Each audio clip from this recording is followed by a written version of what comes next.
लेनोव्होने mobile world Congress 2024 मध्ये त्यांचा smartphone brand मोटोरोलाचा adaptive display असलेला स्मार्टफोन सादर केलाय. या फोनची घोषणा गेल्या वर्षी ऑक्टोबरमध्ये झाली होती. MWC मध्ये कंपनीने या स्मार्टफोनचा डेमो प्रत्येकासाठी उपलब्ध करून दिलाय. यात असे दाखवण्यात आले की हा स्मार्टफोन इतका लवचिक बनवण्यात आलाय की तो युजरच्या मनगटालाही चिटकू शकतो. मोटोरोलाने मोबाईल वर्ल्ड काँग्रेसमध्ये सादर केलेल्या या नवीन अडॅप्टिव्ह डिस्प्ले स्मार्टफोन संकल्पना असलेल्या या स्मार्टफोनमध्ये FHD प्लस OLED डिस्प्ले दिलेला आहे.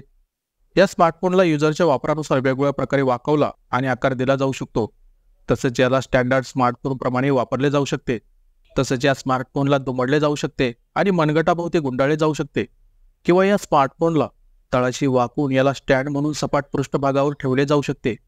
या स्मार्टफोनच्या स्क्रीनचा आकारमान 6.9 इंच आहेत. या व्यतिरिक्त मोटोरोला म्हणते की वापरकर्ते त्याच्या मनगटाभोवती या डिव्हाइसला स्मार्ट बँड किंवा स्मार्ट वॉच सारखे गुंडाळून बाह्य डिस्प्लेचा स्मार्टफोन सारखा वापर करू शकतात. मोटोरोलाच्या या अडॅप्टिव्ह डिस्प्ले असलेल्या स्मार्टफोनमध्ये त्याच्या लवचिक डिझाईनला पॉवर देण्यासाठी यात इनोव्हेटिव्ह बॅटरी तंत्रज्ञानाचा समावेश करण्यात आलाय. या डिव्हाइसच्या फ्रेम एलिमेंटमध्ये लहान बॅटरीच्या सिरीजला फिट करण्यात आले, जे त्याची लवचिकता सक्षम करते अशा हिंज मेकॅनिझमशी जोडण्यात आले.